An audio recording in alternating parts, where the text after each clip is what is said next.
Well, hello, guys.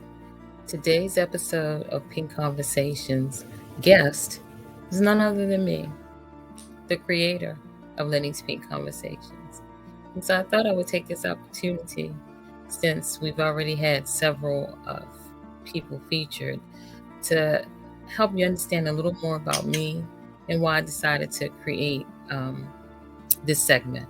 Uh, what my right now passionate goal with this segment is about for you, the viewer, and for me, myself. And so, again, my name is Lynette Gainous, and my friends call me Lynie. And so I'm welcoming you in, so you can call me Lynie. I would love to hear if you've seen some of the other episodes of the Pink Conversations, whether it's the survivorship ones or the caregiver one, that you comment on the videos. Let me know what your thought process is and what you think about it. Um, we're going to go back a little bit with myself so that you can get a little sense of who I am. I've always been a creative type, even from when I was very young. I remember loving to draw, do macrame, anything artistic. I was very, I gravitated towards. I was very excited to learn new things, always working on a project or what have you. And it's just always how I was from as far back as I can remember. And I remember, I think it started in third grade. One of the teachers there presented the idea of journaling.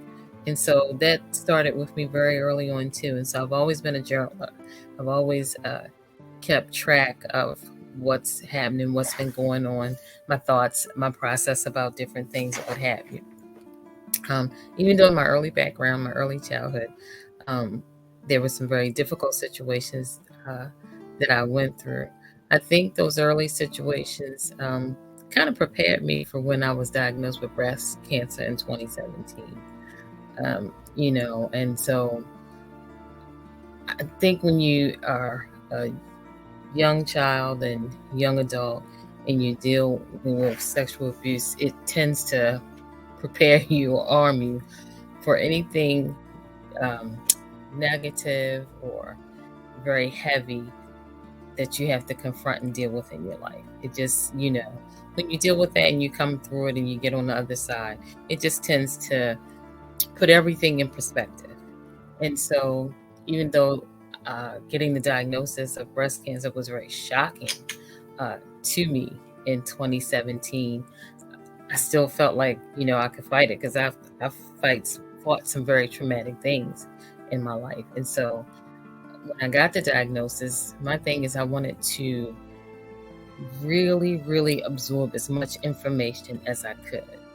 And what I recognized is that sometimes is a little detrimental because it really messes with your psyche, because until you really get a clear sense of what your diagnosis is and the treatment plan designed for you, that information overload can really just mentally and emotionally run you ragged. And so I did that to myself initially. So I say for all my BC girls out there that are just learning, that you have it or right engaged in the middle of the process of your treatment process, don't overwhelm yourself with trying to have too much information, because too much information can do just that. It can just overwhelm you, and you won't even sometimes be able to absorb and process what your providers are saying to you because you have so much information swarming in your head.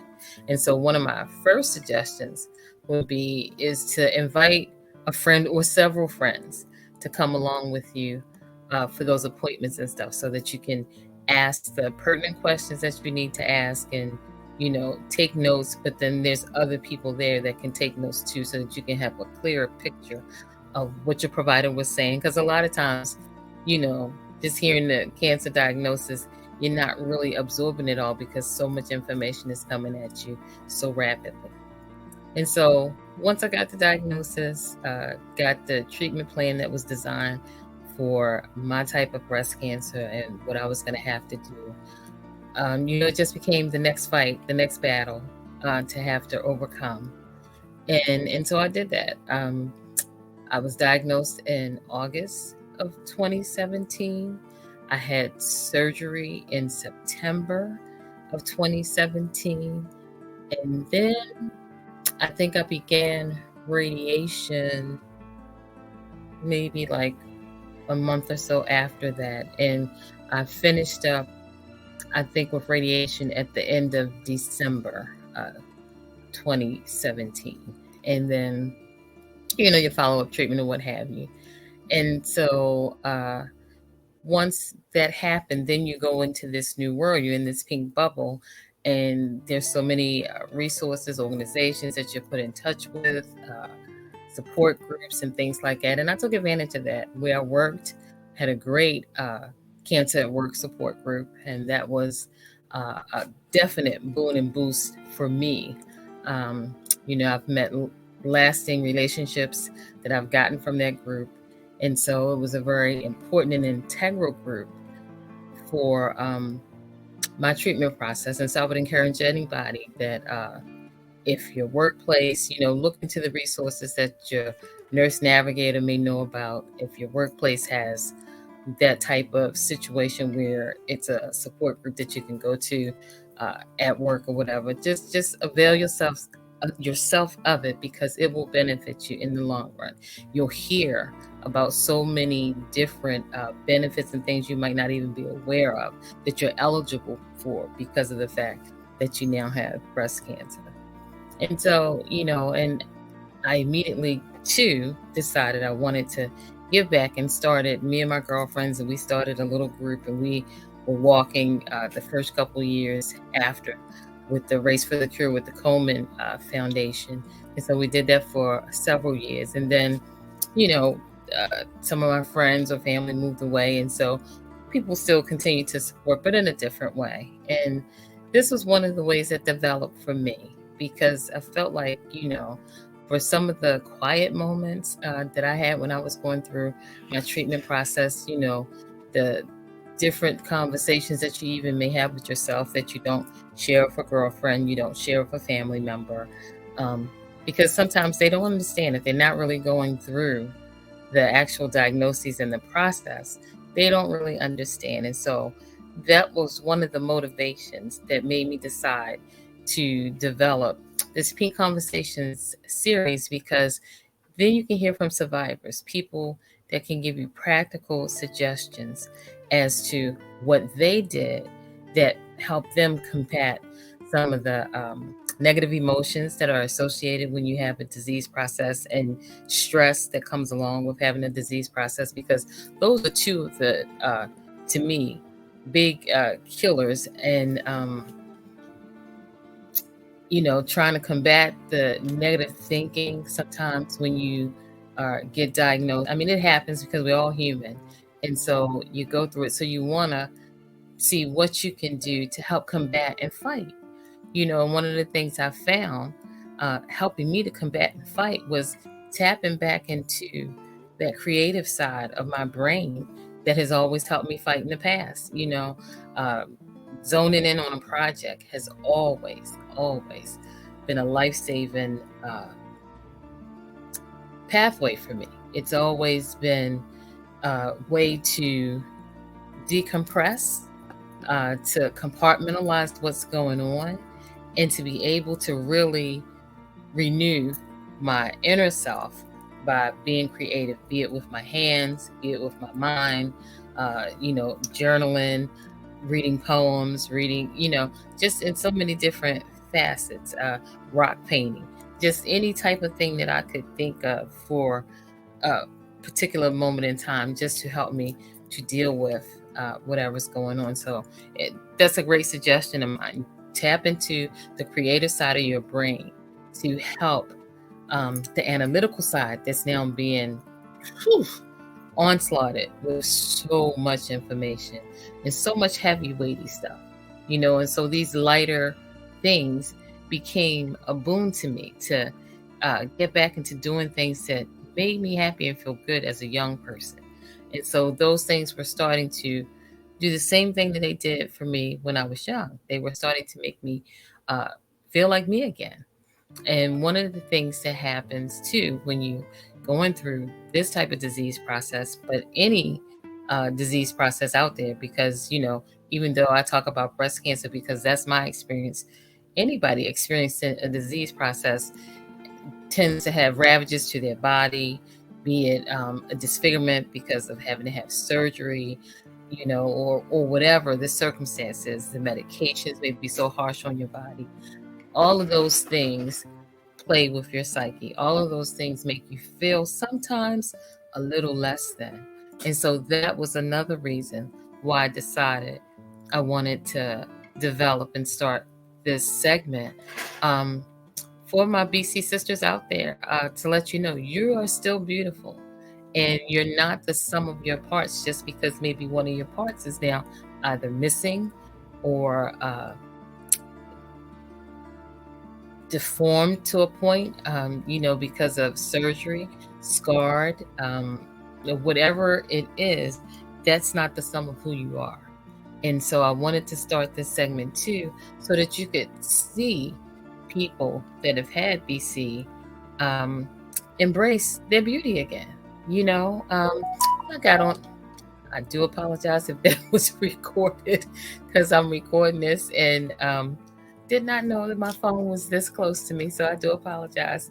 But I put on some Rihanna Fenty lipstick for this episode because I felt I wanted to, look a little pretty.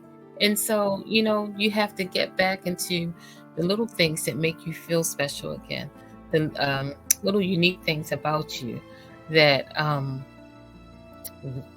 were overshadowed when you were going through full force with your treatment process and trying to heal. And so I started navigating two pinks in my life intersected at that time. One, when I was diagnosed with breast cancer, of course, it's the pink of breast cancer. But then when COVID first hit and many people were furloughed, I was one of them. I worked for a teaching hospital here in Maryland, and I was one of the people that was furloughed. One of the other things I decided to do is sign up as an independent beauty consultant with Mary Kay. And as a result of that, my two worlds sort of started intertwining because of the pinks. Mary Kay Foundation does so much for breast cancer treatment and research. Millions and millions of dollars spent on research every year. And one of the things that she also does, that the company does, that I fell in love with, is that generally every year they have a product that gives back. So last season it was 2 lip glosses. This season it's these new heart-shaped lipsticks, and the shape of the tube allows it to also act as a liner. And I'm going to feature those on my Lynie's Favorite Things segment. So look out for that. And so when you purchase them, every time a purchase of those are made, $1 is given to Breast Cancer Foundation for breast cancer research. And so I really enjoyed the tenets of the company and what it stood for, especially when it came to women's issues, women's health, violence against women. They support domestic violence tenets, as well as helping women in those type of situations find a better situation. And so, that's where the pinks intersected in my life. And so I decided to develop the YouTube channel that I have that's called the Pinkhouse. And so the Pinkhouse, to me, was representative of like a greenhouse.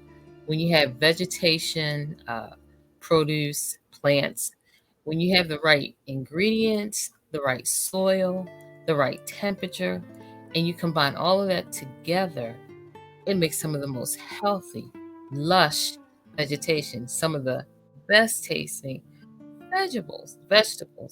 And so it was the same concept with the Pinkhouse.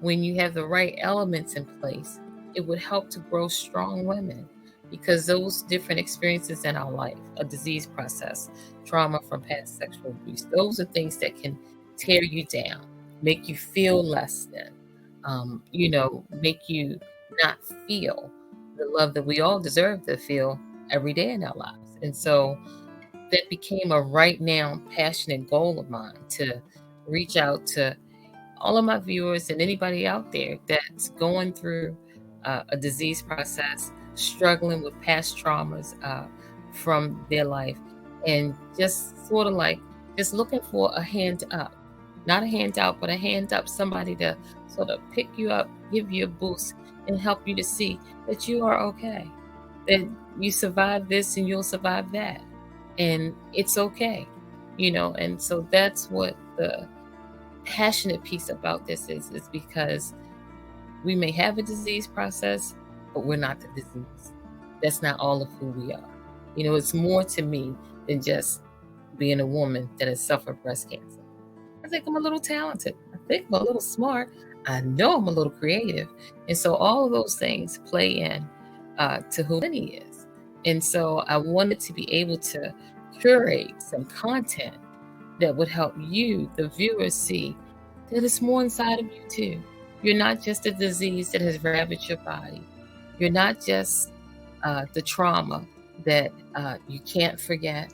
You know, you just got to put it in perspective. You go through the process of what you need to heal. And part of that may be you might need to talk to someone, a professional.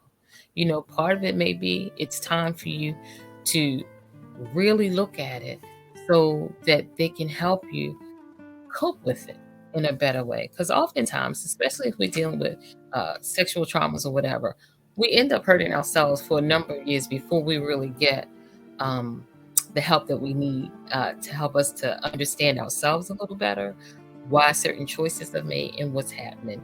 And so, and maybe now this will help you say it's time to put the brakes on and really get a clear understanding of who I am, why certain things happen, and a coping mechanism to help you have a better perspective about the past. Because the past is just that, it's the past. And you should not continue to allow it to have so much presence in your present. And that's what I had to learn about myself, that the past is the past. What's happened has happened, and I can't allow the past to choke out so much of my present by continuing to allow it to remain. And so I just had to, like I said, do some therapy to get a better perspective on how to cope. And creativity is just one of the best gifts that we can have as far as helping ourselves mentally, emotionally, to not just heal, but to thrive, to lay your hand on a project and see it come to fruition. This YouTube channel, the Pinkhouse, is a project of love of mine. It's a passion I have, and to really see that since January, since my launch, it's there. There's content going out. There are people commenting to me about the content they're seeing, and it's just a positive engagement. And so seeing that happen, that's reinforcing what I know in my mind, that there's worth, there's value here. And so, to share that is definitely a passion of mine for those that need it. Now, people can bypass the channel all the time, because this is really for those that need it. If it speaks to you, it speaks to you. If it doesn't, okay, keep it moving.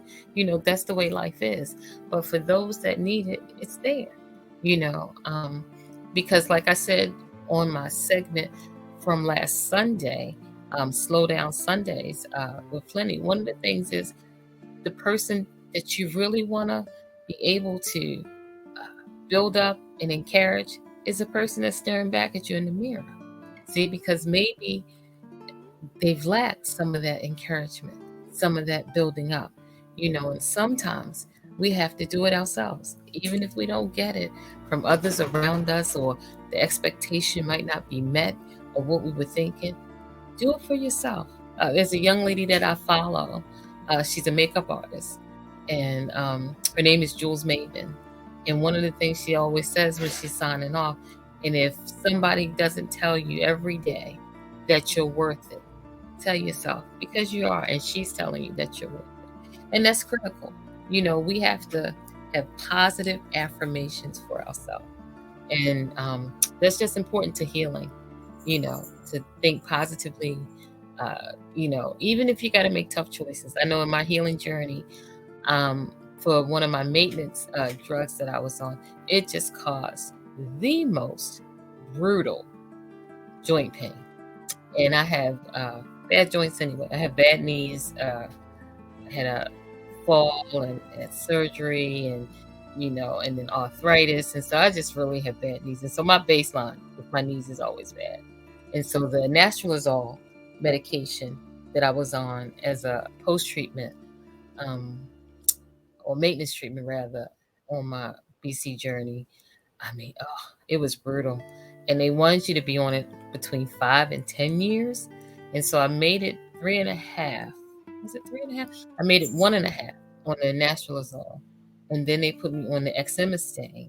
And I got another year, I think, and a half out of that. And then I finally had to make a decision for myself. My quality of life was terrible because I was in such agonizing joint pain. And I mean, I'm not moving but so fast anyway. So I was moving really, really just so slow. It was just crippling. And I finally spoke with my oncologist, and we had a talk, and she thought that for as many years as I had been on the two combined, that maybe I had finally gotten the best benefit out of it, so that she was okay if I felt like I needed to stop it. And I did. And I will tell you, oh, what a difference. It was like, getting back to baseline. Oh my goodness. It was just like night and day. And so, a lot of times the modality of the treatments that we go through can be very harsh on us. They can be very, sometimes it feels like that your treatments are going to wipe you out even more so than the cancer that you're dealing with. And so, but everybody again has to make that decision for themselves. And so for me, it was like, at that point I decided, yeah, I can't do this anymore. But you know, again, but those are the decisions that we're faced with when we deal with a disease process. And so again, weighty decisions. And so you want to balance having to make those kind of decisions day in and day out with something a little more lighthearted, some more creativity. And so like I said, again, that's my right now passionate goal, is just to reach as many women as I can and maybe shine a light on their story. Like, I would love for you all to go back and look at the July the 5th, I think is when it first aired, on Paris Smith. She was the first in conversation that I featured, and she was awesome. It was just awesome to see her embrace her beauty after her treatment and everything. It was just really awesome. And so, and even last week, the discussion that I had with Kina Therapy, it was just a wonderful discussion, because it builds you up when you see how other people have managed the different tools and techniques that they use to help them deal with their disease process and where they are now, what their goal is now.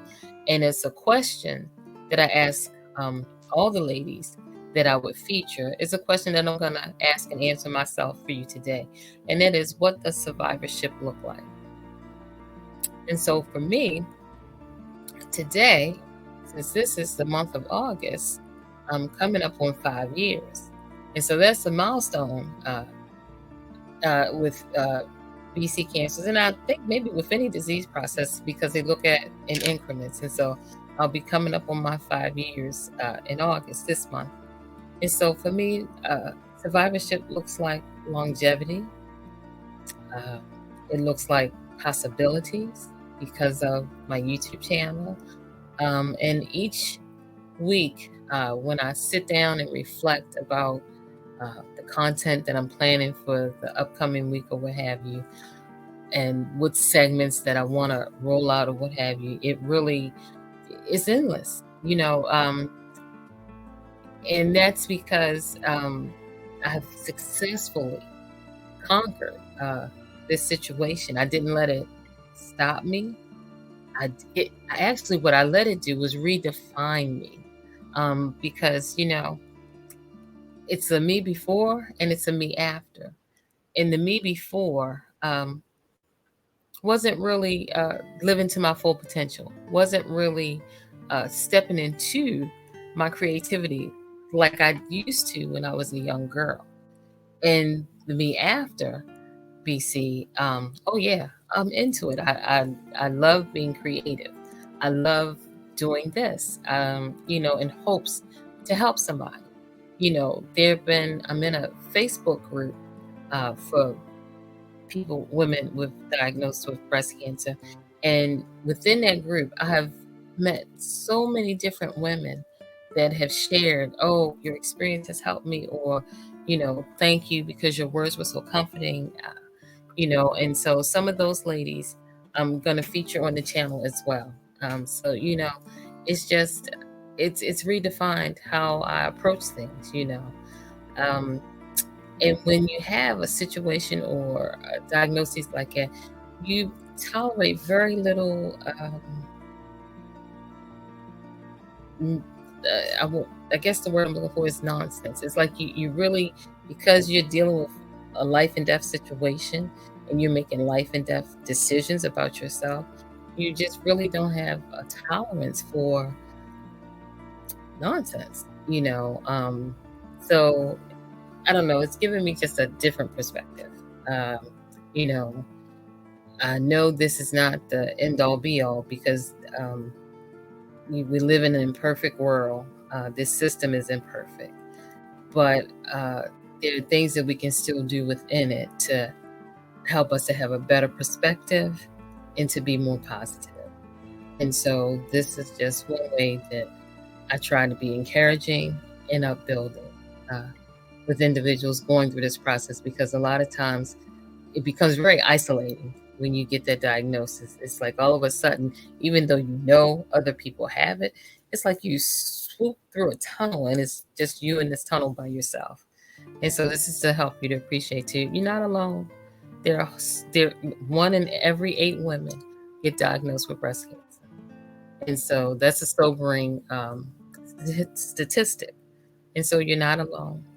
And this channel, this segment, was specifically designed to help you to be able to appreciate you're not alone, what others have done in order to cope and come out more positive on the other side of it. And, even if it's moments though that you're not ready to, you know, feel real strong and you need that extra support, that's what the channel is for too. Just to help you to appreciate there are people out there pulling for you.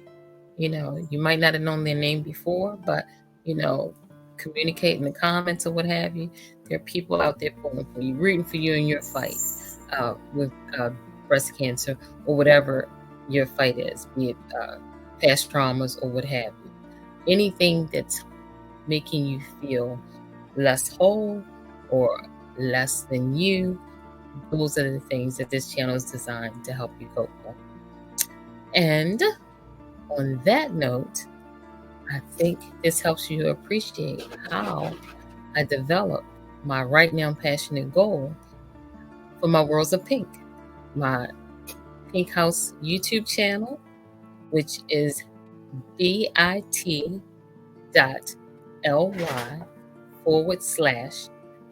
L, capital G, lowercase Pinkhouse.